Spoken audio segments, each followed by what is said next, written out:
All right, we wanted to say good morning and welcome to all of our soccer fans. Thank you guys for joining us today. Because are there any? The rest of the world is on your side, so you can revel in that. Hey, really great to have you here. Thank you for being with us, starting off your week here at Compass. We're right in the middle of this Drop the Mic series, going through the Sermon on the Mount, looking at some of Jesus' most important, powerful sayings, profound things, kind of walking through that as well. Before we jump in today, let me just go ahead and get it out of the way. It's Super Bowl Sunday. Let me hear loud and proud Patriots fans in the room. Any Patriots fans? Do we have a couple? Come on, don't be shy because you you don't care about haters, right? Because when you're dominant for 2 decades, you don't mind at all. So and the rest of the room, those of you rooting for the Rams because they're not the Patriots, anyone? Cheer loud now. Good luck later. We'll see. Hey, we are glad you're here with us on Super Bowl Sunday.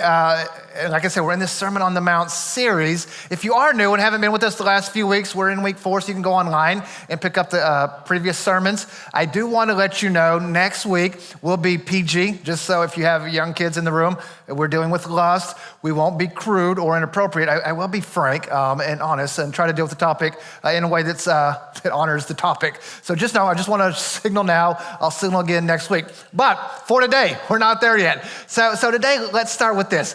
Have you noticed how we really love the payback narrative and the underdog story in our culture? Right? Like especially for us that are Christians, and if you're not a Christian, we're really glad you're here. But even as Christians, there are times we like the idea of karma, right? Kind of, again, the payback. So like some guy that's just flying in and out of traffic, acting like he's on the Texas Motor Speedway, right? He can't drive on the speedway, but he'll act like it, going down the highway, cutting people off left and right, endangering everyone on the highway, and he doesn't care, right? Just very dangerous. You're like, man, this guy's gonna kill someone. You lose sight of him and kind of his reckless driving, but then a few minutes later, you see the flashing lights on the side of the highway and an officer of the law writing little Mr. Speed Racer a ticket and lightening his bank account a little. And you think, yes, Jesus is good, right? God is good, this is awesome. Or the person that doesn't care that the checkout line is clearly marked 20 items or less, right? Like the key phrase being or less, and they just roll their shopping cart, their grocery cart right up there in the lane, start unpacking all of their stuff in front of the poor teenage checkout kid that, he's not gonna say anything. And so they just help themselves. They don't mind that everyone else is having to wait for them, get out into the parking lot, right? Maybe they're unloading their stuff, trip and stumble and spill their eggs or milk, just flat there on the ground. Like you do love that moment, right? And there's a little guy doing a happy dance in your heart at that moment. Or have you ever watched some of the instant karma videos on YouTube where kind of these payback moments? There's one of my favorite is there's a lady and she steps out into the middle of the street like in New York City, Chicago, somewhere. It's a busy street and she's not in a crosswalk, right? Not a crosswalk at all. Just she walks out into the street. There's a car coming that has to slam on its brakes, just barely keep from hitting her. Not their fault, right? Again, she just popped out, but she turns to the car and just slams her hands on the hood and she's berating the driver and just giving him the finger and cursing, and it just keeps going off on the driver as she's walking off, chewing them out, yelling, "You watch where you're going." And she's not watching where she's going, and she walks right into a pole face plant and stumbles backwards. And you're like, that was awesome, man. She so had that coming. So we do like the payback scenario. We also love the underdog story, right? The person that's mistreated or ripped off, taken advantage of, seriously wronged in some way that defies the odds or defies the oppression, overcomes the evil or the tyrant, the evil dictator, the abuser, whatever the situation might be, to boldly and bravely triumph. So just recently, I heard some guy talking about Gladiator, and I was thinking about the movie Gladiator, which is this really great movie. And there's the scene in Gladiator, if you remember, where he reveals who he is in the arena, and he's got that great line where he's like, "My name is Maximus Decimus Meridius, commander of the armies of the north, general of the Felix legions, loyal servant of the one true emperor, Marcus Aurelius, father of a murdered son, husband of a murdered wife, and I will have my vengeance in this life or the next. And dudes are like, yes, you will, right? And we will be there to see that moment. It's going to be awesome. So again, and we love the underdog story, right? Or underdog no more, which is what makes Jesus' teaching today like really, really challenging for us, because he's going to say, don't look to get even or to retaliate or even hope they get theirs. And listen, scripture is clear. Vengeance is the Lord's.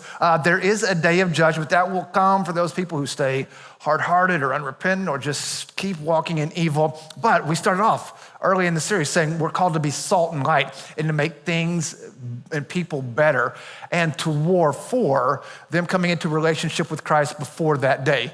And so Jesus today is going to lean into more of what being salt and light looks like. And we pick it up in Matthew chapter 5 now, verse 38. Here's what Jesus writes or says. You have heard that it was said, eye for eye and tooth for tooth. But I tell you, do not resist an evil person. If anyone slaps you on the right cheek, turn to them the other cheek also. And if anyone wants to take your shirt, hand over your coat as well. If anyone forces you to go 1 mile, go with them 2 miles. Give to the one who asks you.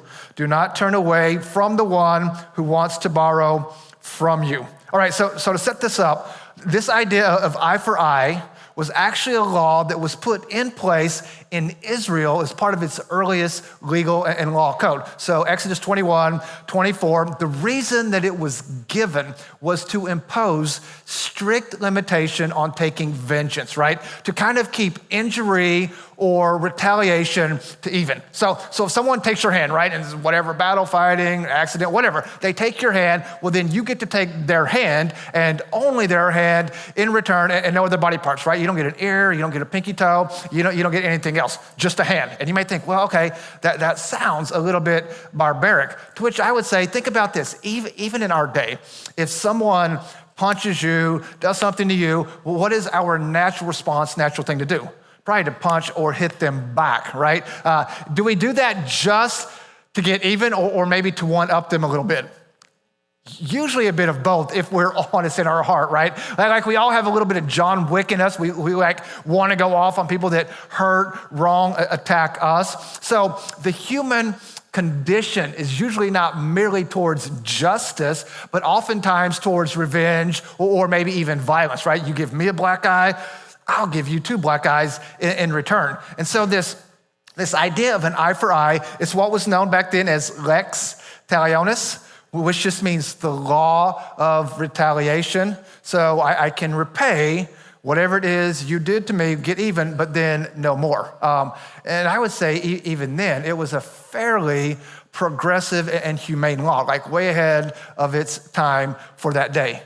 But now Jesus comes along and he takes this command and watch, he sets it aside. And in other parts of the Sermon on the Mount, he takes the standard, whatever that standard is, and he takes it a step further, right? So you've heard it said, do not commit murder. I tell you if you're angry in your heart, right? Or don't commit adultery. I tell you if you have lust in your heart. So he's taking it a step further. Here he takes the command and he just sets it aside, going, okay, here's the law and here's what seems fair, but I'm calling my followers to be this city on a hill and to shine a whole new light and to live a whole new way of being human. So listen, basically, don't just not get revenge, but let's not retaliate at all. And then he's gonna challenge us to come up with creative responses that don't involve violence. And he gave 4 examples, right? 4 ways of how we can do this, of what that looks like. All of them current to the first century context. So I'll do my best to kind of unpack these for us in a way that brings it into our culture. So we'll walk through these 4 real quick. The first one is if you get slapped across the right cheek. So example number 1, the right cheek. Verse 39 again, Jesus wrote, if anyone slaps you on the right cheek, turn to them the other cheek also. So here's how I want to set this up. If you've been coming for a while, Josh Akers is our student pastor. If you've seen Josh, big guy, 6'3", looks like a Harley wrestler guy. In fact, we did a series back in the summer. We do this every year. We've got it coming up in May this year called At the Movies, one of our favorite fun series, walking through movies. But last year, we did this thing where we photoshopped pastors on different characters from movies. And here's what Josh gets when we did that. He gets Thor from the Avengers, which is pretty awesome, I will say. And then here's what I get for that series. I get, so he gets God of Thunder, and I get Alcoholic Pirate. I'm not sure how that worked. And listen, here's what I know. Josh works out throughout the week. I work out throughout the week. Again, he looks like a professional wrestler. I look like this. So just evidence that God is not always just. I'm aware. But let's say Josh came in the room. He's not our youth pastor. He's just he just walked in as I said that. That was really funny. He's not a youth pastor. He's a bad guy, because we like to think in terms of good guy and bad guy. And he were to come up here and, in Jesus' analogy, strike me on the right cheek, right? So on the right cheek. Okay. Well, then assuming that he's right-handed, in order to hit me on the right cheek, that means he has to do what? Hit me on the right cheek, he's got to backhand, right? So he's got to backhand slap me. If you backhand slap someone, your sole purpose is to humiliate them, okay? And this is what Jesus has in mind. So this is not a punch, this is a backhanded slap. Jesus in the first century lives in an honor-shame society, honor-shame culture. And so this is a blatant assault on a person's dignity. So this is what a master does to a slave, a superior in that culture does to an inferior. So again, Jesus is saying, comes up to a person, backhand, slaps them. Now here's what we tend to do, right? Most of us, we tend to think, all right, I've got two options, I've got two choices of how that we can respond. And we tend to think this, here's where we tend to go. Number one, I can just run, right? This is the flight syndrome. I can take it. I can just roll over, lay down, play the victim, go home, get an ice pack, get the frozen peas, put it on my face, nurse my wound, sulk and feel sorry for myself for being picked on and beaten on again. Okay, so that's one. Our other thing is I can return fire. So first flight or fight, right? Fight back. Take a swing, right? Take a shot. And then I probably lose, right? But at least I don't just roll over. I punch, not just slap back. And then, I probably get beat to a pulp if Josh isn't our youth pastor and really was a bad guy. But listen, what if and here's where we're going. What if there's a third choice? What if there is a creative, Christ-centered response and a new way forward, okay? So I would say this is what Jesus has in mind here as he's giving these examples when he says, turn the other cheek, right? And to do that, literally, you have to turn your face the other way and offer it to the person, which puts you in an even more vulnerable position, right? Because now he can really punch you, more vulnerable, but it also now makes me an equal, okay? Not a slave to a master, not an inferior dealing with a superior. This allows me to, again, interact with him now as an equal. Because why? Because now in order for him to strike me or hit me, what does he have to do? He can't slap now. He's got a full-on punch. Man to man, now I got to punch. And I probably die. Have you seen Josh's arms? They're enormous. Or maybe I like to watch Ultimate Fighting. Maybe I find out, hey, he's got a really good chin. I love to watch the fighters where they get punched in the mouth and they just like spit blood, smile, step to the middle of the octagon and point and just like, let's duke it out right here. That would be awesome. I don't anticipate I would pull that off. But listen, why are you laughing? Because you can see me, I know. Either way, what this ends up doing is now I regain my dignity, right? Now I've taken that back because I take the humble position, but it actually elevates my status and my control of the situation. I want you to see, this is subversive, what Jesus is saying. This is brilliant. Right? And what might happen is that he might not punch me, and it might even expose this sense of superiority or this sense of pride, and even bring about a change in his heart and even in mine as in how we interact. So that's first scenario.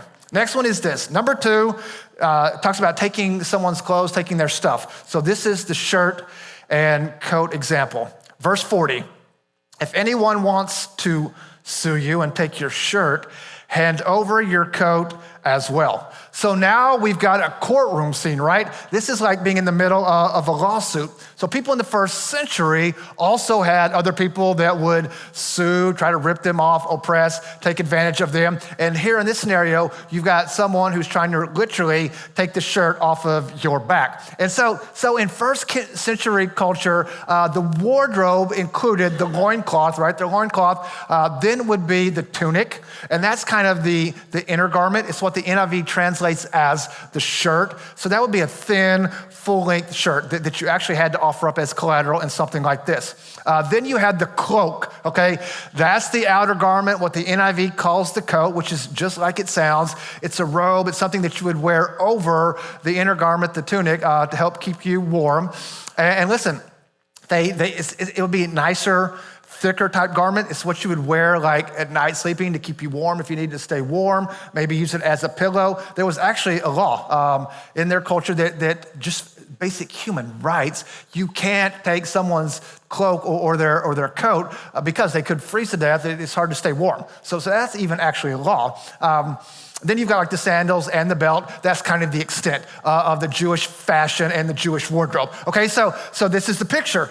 We're in a courtroom. There's some person, some adversary, some opponent that is trying to take your shirt and what little it is that you have. And again, we tend to think, all right, I've got one of two options here. First being just give up, right? This is flight. I give up.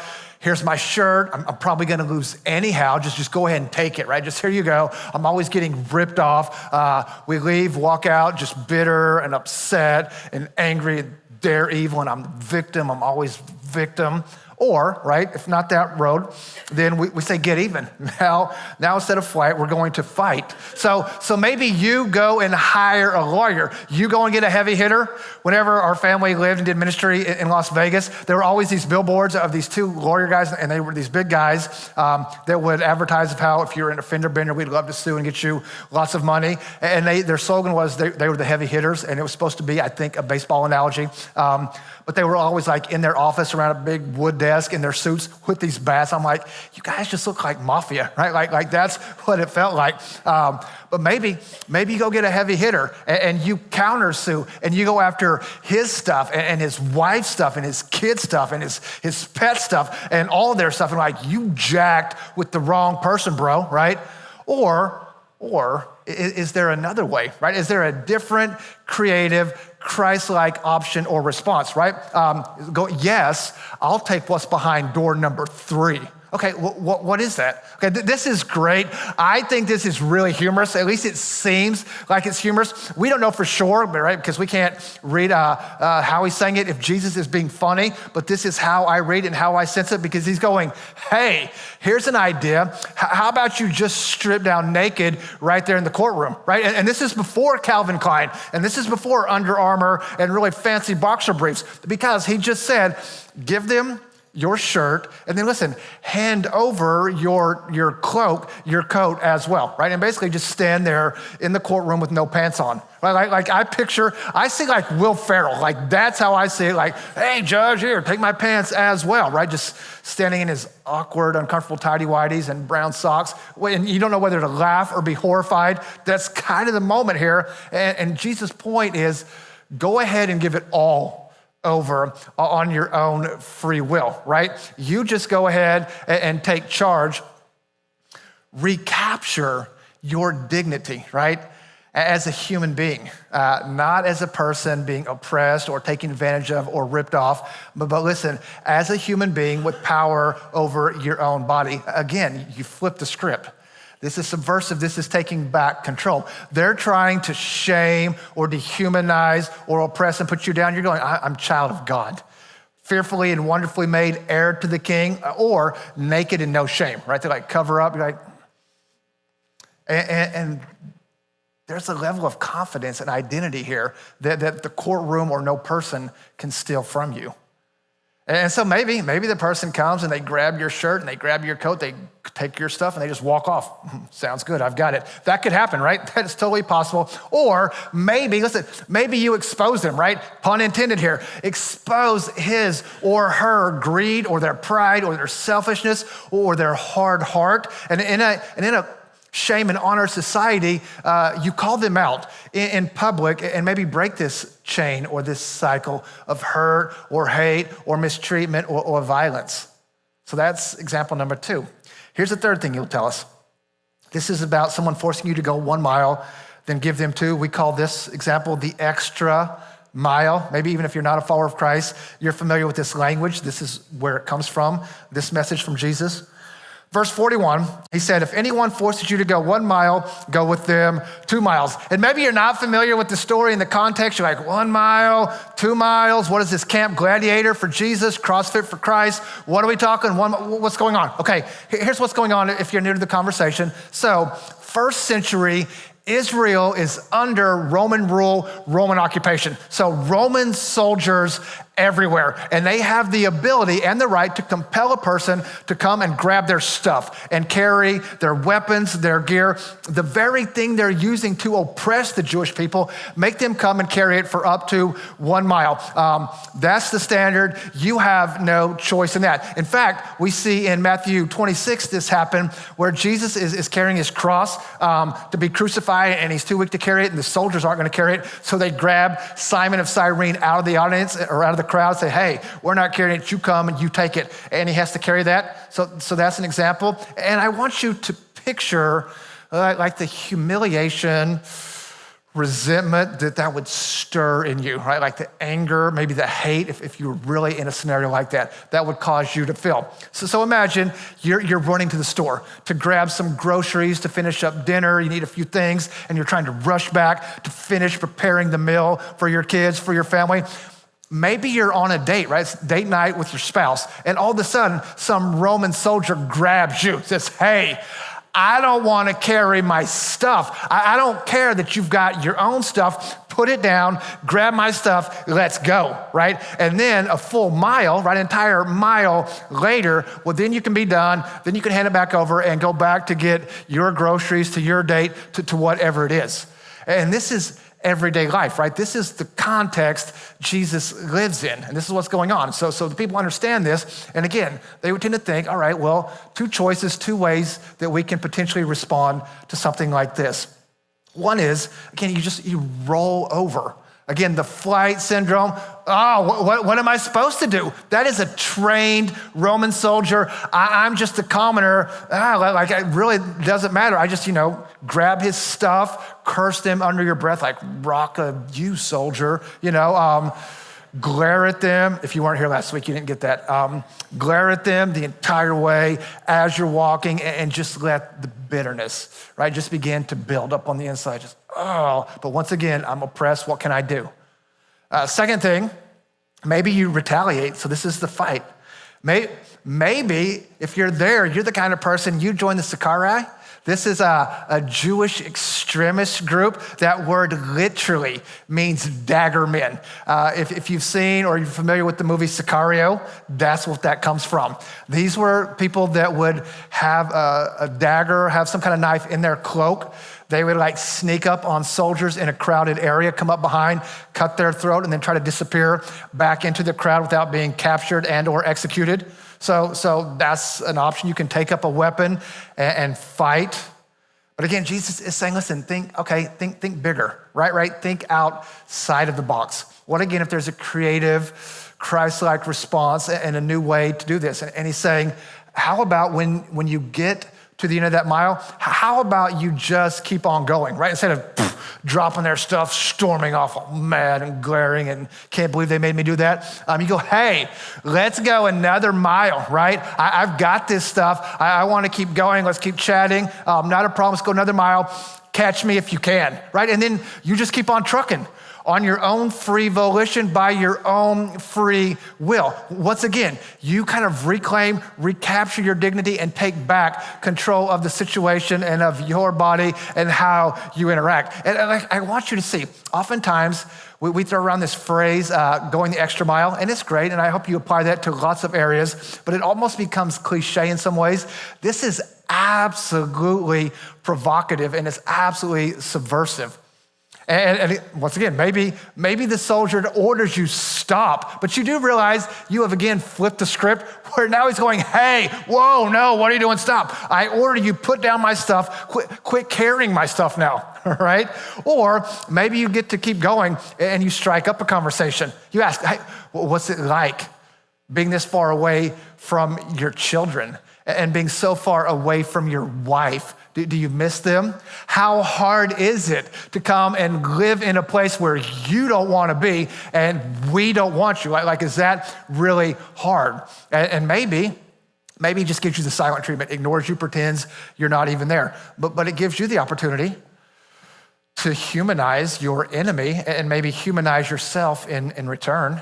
And again, maybe you just get the silent treatment, he doesn't respond at all. Or maybe it breaks this cycle, it breaks this chain and creates new opportunity, new way of life for the both of you going forward. This is subversive. Then his last one, all these examples are about injustice. This one shifts from kind of focusing on the oppressed, which the oppressor, right? The one that's making you carry, the one that would slap, to the oppressed. Maybe this is a needy beggar, a homeless person, an unemployed tenant who now can't pay rent. And again, we tend to think couple options. Maybe you just give them whatever they want, just enable them, just help out, maybe even make it worse, which really doesn't help. Or I just avoid, I just ignore, pretend they're not there.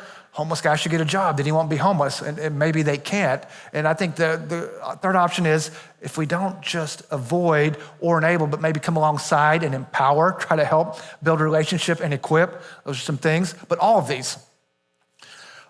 these are brilliant, right? I would say when you really lean into them, kind of scary. These are powerful and these are compelling, not what we tend to hear in our news or on our social media or just wherever we're at, where people are going, oh, you want to oppress me? How about I'll flip the script and I'll just bless you, right? Oh, you want to take advantage of me, try to rip me off? I'll flip the script and I will just give to you freely. And in every one of these, all these examples, Jesus is challenging and calling us, don't just do what's required and don't just do what's demanded of you, because everyone has to do that. How about you go further, right? You be extra. And I know this, when we really lean in, this is so hard, right? And it really does take courage. And here's what I want to talk about for the next few minutes as we wrap up, because a lot of you feel like, if I do this, I'm laying down, we're Texans, we don't do that. This does take courage. And a lot of people think that they either think that they either don't like this or they misread Jesus' teaching here, right? And some people think that he's just calling us to lay down, roll over, take it like a doormat and just get walked on. And I would say, no, this is really bold. This is really subversive. This is really brave and it's really risky. And maybe you're thinking, hey, okay, does this forbid self-defense, right? Does this mean I can't defend myself and others? What about home intruders, right? What if someone tries to assault my family? Well, what about terrorists? Okay, listen, all of those are really great questions. None are easy to answer. I would say, I don't think so. Keep in mind that with each of these examples, it is some offense done to you or I personally, right? Striking my cheek, trying to sue me. So I fully realize that.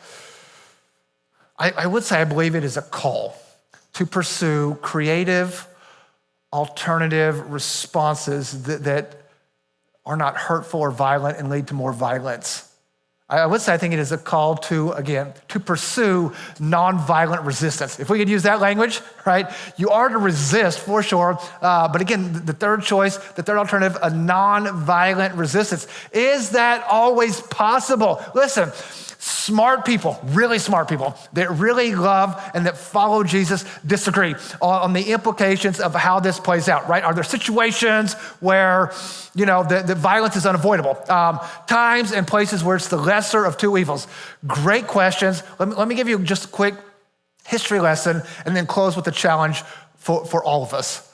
So for the first 400 years of church history, right? From when the church starts after the death of Christ, for the first 400 years, there was agreement pretty much across the board that any type of violence, all violence was out of bounds, off the table, not okay for followers of Christ, right? If you are a Christian, you consider yourself to be a little version of Christ, off the board. So up to about the 4th century, then with Constantine and this theologian Augustine, there began to be this long-running, ongoing debate on exactly what we do with the implications are of Jesus' teaching, right? What are the boundaries? What is okay? What's not okay? And again, really smart people that really love Jesus will disagree and are not sure where to land on this. So I get that's a tough conversation.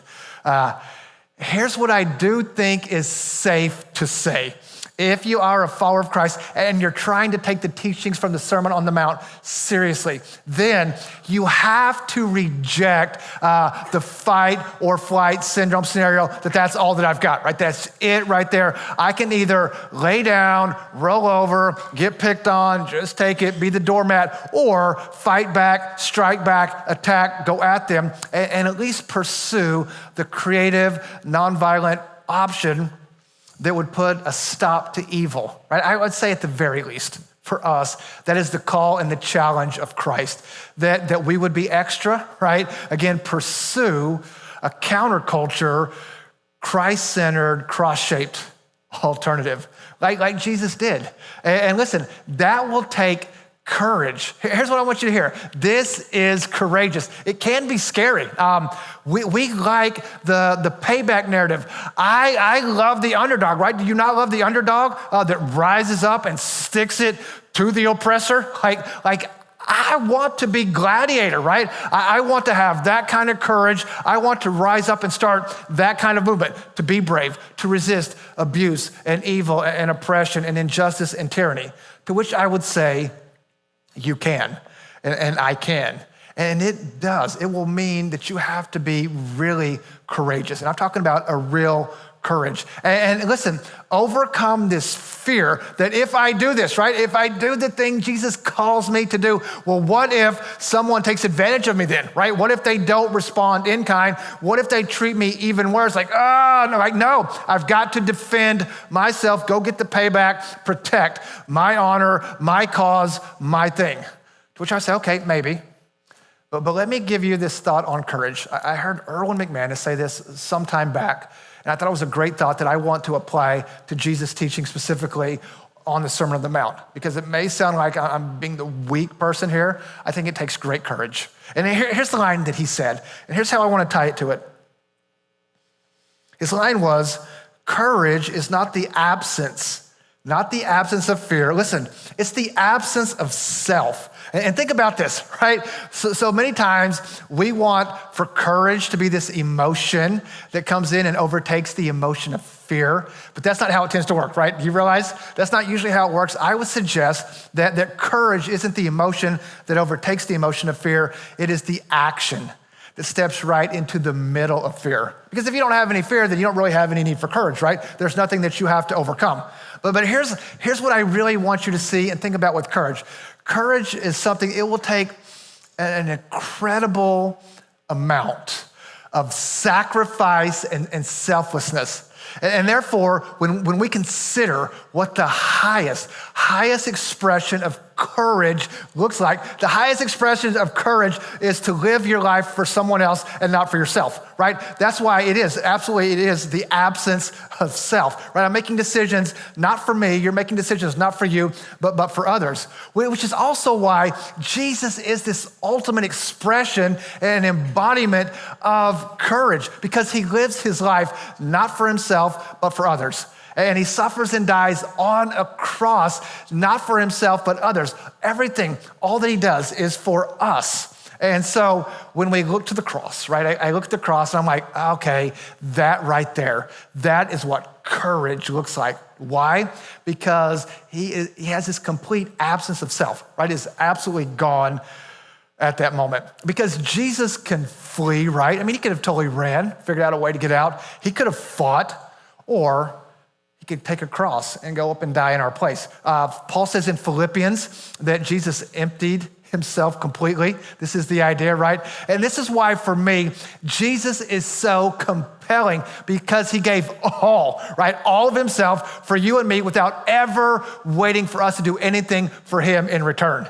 And when you come into relationship and trust this, he gives you and I the courage to live this life he created us to live. That's passionate and purposeful, with joy and with beauty and with life, and to do these things that he's called us to in the Sermon on the Mount, right? You realize that word courage, it literally means to become strong of heart. And a lot of the Sermon on the Mount, it is dealing with our heart, right? What's going on in your heart? What's leading to these decisions? What are you doing? And the desire for us is that we would become strong of heart, right? And so Jesus, you have to realize he's got opportunity to take up a sword, right? To fight Rome, to call down angel armies and to crush his enemy. And every time he says, nope, no again, love your enemy. Love them, pray for those who persecute you, right? He crawls up on a cross and says, Father, forgive them. And whenever followers of Christ do this, right? Whenever we pursue this and try to start with the creative, nonviolent approach solution, then beautiful and powerful things can start to happen. And just a couple weeks ago, we celebrate Martin Luther King Day. And I want to read you some of his words, right? He wrote so many powerful words, but some right here that I think he and these words embody this idea that Jesus gives so powerfully. So I'm gonna read these and we'll close out here. Here's what he wrote. To our most bitter opponents, we say, we shall match your capacity to inflict suffering by our capacity to endure suffering. We shall meet your physical force with soul force. Do to us what you will, and we shall continue to love you. We cannot, in all good conscience, obey your unjust laws, because non-cooperation with evil is as much a moral obligation as is cooperation with good.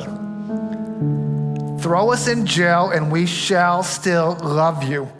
Send your hooded perpetrators of violence into our communities at the midnight hour and beat us and leave us half dead, and we shall still love you. But be ye assured that we will wear you down by our capacity to suffer. One day we shall win freedom. But watch, not only for ourselves, we shall also appeal to your heart and conscience, that we shall win you in the process, and our victory will be a double victory. Those are such powerful words, right? And they should stir your heart, and they should absolutely inspire you. But I also want you to keep in mind, right? Dr. King died for those words. I mean, we have come so far, and I hope you see we still have a ways to go. There's still a lot of hurt, and there's still a lot of hate. And this is subversive, and it's bold, and it's risky, and it's courageous. And on the one hand, it will absolutely break this chain or this cycle of hurt and of hate and of violence and oppression and mistreatment. And on the other hand, it might come at a real cost. I think we have to embrace that, right? It costs Jesus his life. And maybe some people think, that sounds great, Pastor. That doesn't work down here in the real world. Or maybe they're going, poor Jesus, right? He said this and he gets mistreated and beaten and crucified by a Roman Empire. To which I would say back to that, don't feel sorry for Jesus, right? Because the Roman Empire no longer exists. But there are billions of people today who know the name of Jesus and have had their lives changed and found hope into eternity because of his selfless courage. And this is the call, man, to be salt and light. This is one way we make things better and help really turn a culture that has become toxic. So I would say, listen, man, we're so glad you're here. I know that's kind of a heavy message, but I want to be faithful to the text. We would love for you to check out our Discover Compass or join a group or plug in to serve. All those things matter. All those things help us together live this out. But I would say for you, where is it this week where I need to practice this subversive, brilliant resistance in a way that helps change the scenario, right? Not just to promote more of getting even but changes. So I say for you, where is it that God will lean into you and use you? And you need that kind of courage to step in and have absence of self. Love you guys. Let me pray, and then we'll wrap this up. Heavenly Father, you are a great God that has so much hope for his kids. And sometimes you call us to have this sacrificing courage. And I pray we find that with our family, with relatives sometimes that are difficult, with an employer, with the kids, neighbor, whatever that looks like, God, that we would keep putting to death self so that we could bring life in such a great way for those around us. So I pray for wisdom, pray for patience, I pray for the strength and the courage to do these things. And we pray this in your son's name, amen. Thank you guys again for being here on Super Bowl Sunday. If you are a guest, we would love to meet you out in the lobby to your right. For the rest of you, enjoy the commercials. We'll see you guys next Sunday.